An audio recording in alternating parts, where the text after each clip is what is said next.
구미 3세 여아 사망 사건 중심에 있는 친어머니 성모 씨에 대한 4차 공판이 어제 열렸습니다. 검찰은 석 씨에게 반성의 기미가 없다면서 징역 13년을 구형했습니다. 네, 하지만 석 씨는 출산한 사실이 없고 아이를 뒤바꾸지 않았다며 끝까지 범행을 부인했습니다. 석 씨에 대한 1심 선고는 다음 달 17일로 예정돼 있습니다. 승재현 한국형사정책연구원 연구위원과 함께 사건 내용 짚어보겠습니다. 어서 오십시오. 네, 안녕하십니까. 안녕하세요. 네네. 위원님 일단 이 사건 개요부터 다시 한번 정리를 좀 해주시겠습니까? 그럴까요? 이제 한 5개월 전으로 거슬러 올라가야 되는데요. 2월 10일 날이었죠. 2월 10일 날 구미의 한 빌라에서 3세 아이가 숨진 채 발견이 되었습니다. 예. 그리고 난 다음에 2월 19일 날 사실 지금 그 당시에는 이제 친모라고 알려졌던 아니면 지금은 이제 밝혀진 거로는 언니가 되는데요. 그래서 이제 그 모친인 김모 씨를 살인 혐의로 구속을 했습니다. 뭐 여기까지는 일반적인 어떤 그 유아 학대 살인 사건이었는데요. 3월 10일 날 국가수 DNA가 검사 결과가 나오면서 이 사건은 진짜 국민들한테 굉장히 큰 충격을 줬는 거죠.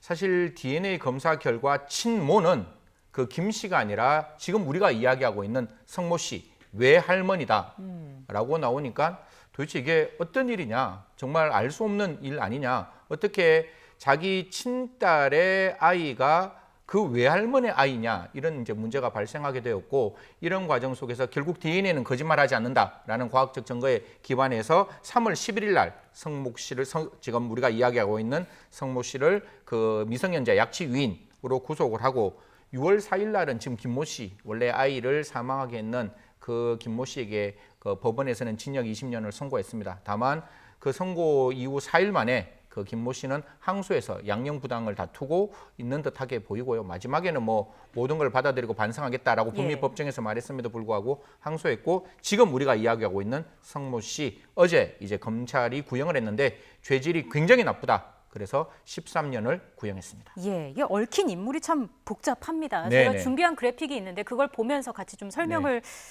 들어보겠습니다. 예, 예. 다시 한번 좀 인물 관계도를 설명을 해주시죠. 지금 이제 그 성모 씨라는 지금 우리가 이제 부인 외할머니가 있어요. 예. 외할머니와 그다음에 석 씨 남편 사이에 원래 출생한 아이가 아닌, 지금 그 성모 씨는 다른 친부 지금까지는 발견 안 되었는데요. 그 사이에서 유전자 검사 결과로는 분명히 성모 씨가 아이를 놓았습니다. 그 아이를 출산을 했고, 출산한 아이가 존재를 하는데, 그 아이와 지금 저 부부 관계에 보면 그 성모 씨와 석 씨 남편 사이에 지금 김모 씨 딸은 그거는 분명히 출산을 했어요. 출산을 했고, 그 김모 씨가 전 남편 사이에 또 아이를 출산을 해요. 네. 그러니까 그 아이를 출산하는데 여기서 이제 문제가 발생하는 게, 아까 이 아이가 바꿔치기 됐다라는 의혹이 이제 나오는 거예요. 왜냐하면 지금 그 우리가 흔히 말해서 보람이라고 지금 사망했는 아이를 일컬고 있는데, 그 보람이에 나오는 DNA가 사실 지금 김모 씨와 김모 씨 전 남편 사이에서는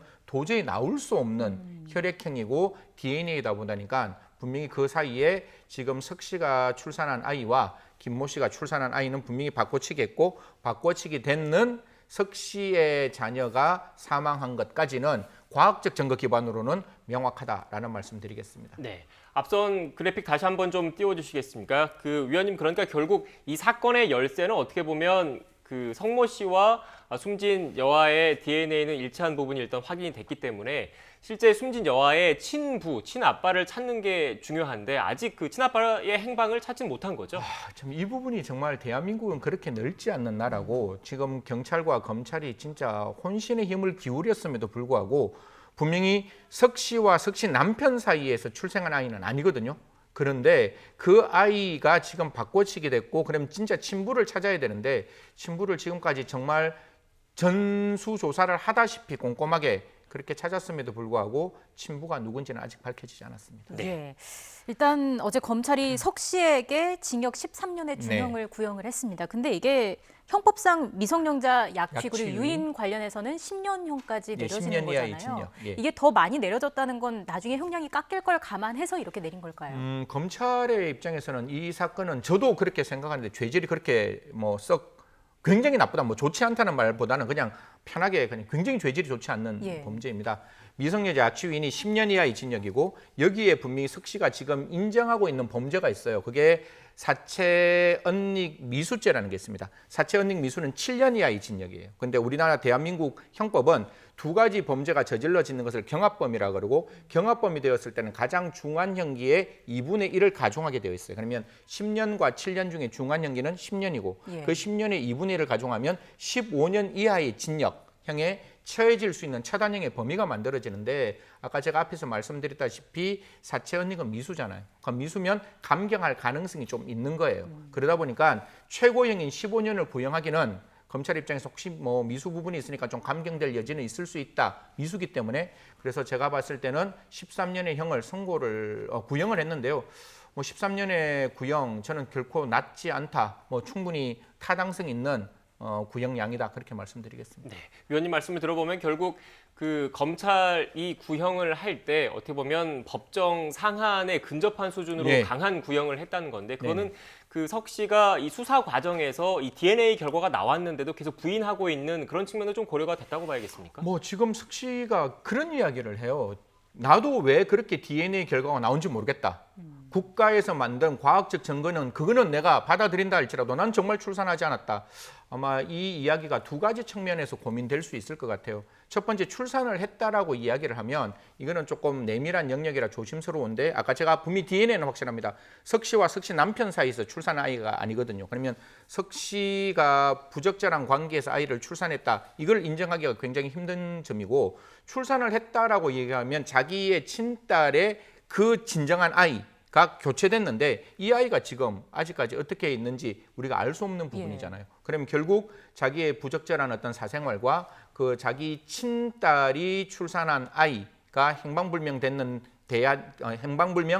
것에 대한 책임까지 자기가 물어야 되는 거기 때문에 아마 제가 봤을 때는 이건 뭐 1심뿐만 아니라 항소심까지 이 부분에 대해서는 그대로 이 주장을 계속 주장하지 않을까 그렇게 생각합니다. 당연히 법정에서는 검찰의 입장에서는 반성하지 않는 모습이고 그 반성하지 않는 모습이었기 때문에 검찰은 법정형의 가장 처단형이죠. 처단형의 가장 근접한 구형을 했다 이렇게 말씀드리겠습니다. 네.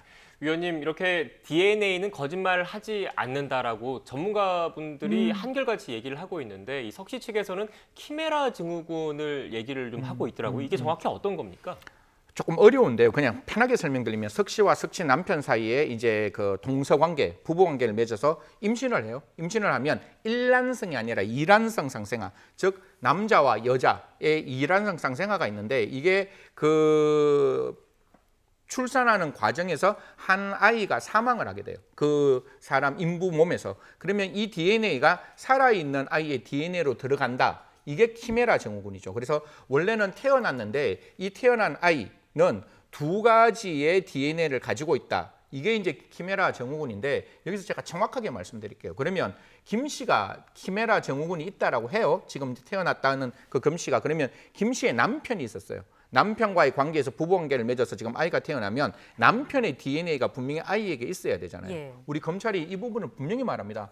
지금 좀 사망했는 아이의 그 몸 안에는 그 김 씨와 김 씨의 남편의 DNA가 없다.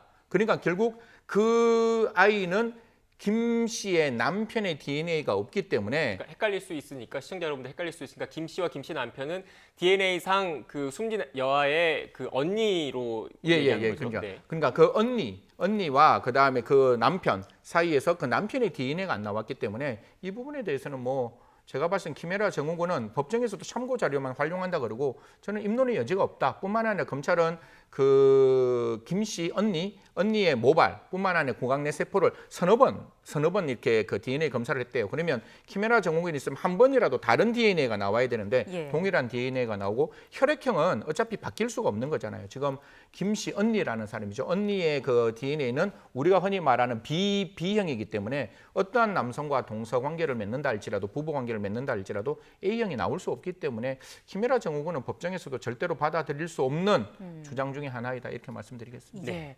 일단 석 씨에 대한 선고 공판이 다음 달 17일로 예정이 돼 있습니다. 법원이 어떤 판결을 내리게 될까요?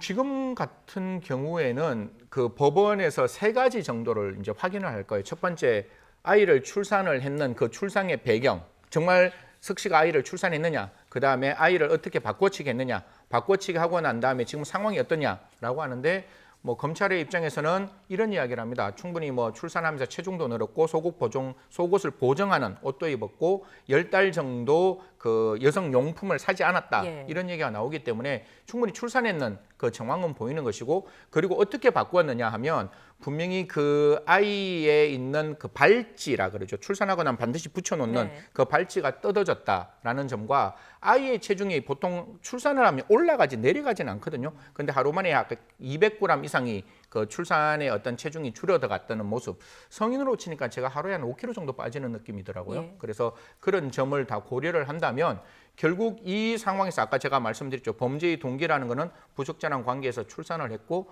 출산한 아이와 더불어 이 아이를 바꿔치기 할 수 있는 범죄 동기는 있다. 이렇게 검찰은 주장하는데 뭐 변호인 측 입장에서는 아니 어느 부모가 자기 친딸의 아이와 자기 아이를 바꿀 수 있느냐. 이건 현실적으로 불가능한 어떻게 보면 상상 속의 일이다. 이렇게 이야기를 하면서 가장 중요한 이야기를 해요.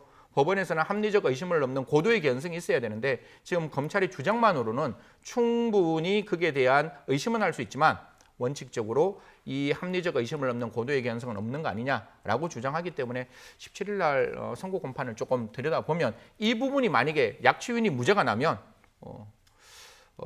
미성년 사체 언닝만으로는 형이 굉장히 줄어들어갈 것이다라는 말씀드리겠습니다. 네, 알겠습니다. 일단 검찰은 징역 13년을 선고해달라고 구형을 했는데 법원에서는 어떤 판단을 내릴지 그 부분도 지켜봐야 할 것 같습니다. 지금까지 승재현 한국형사정책연구원 연구위원과 함께 이야기 나눴습니다. 오늘 말씀 고맙습니다. 고맙습니다.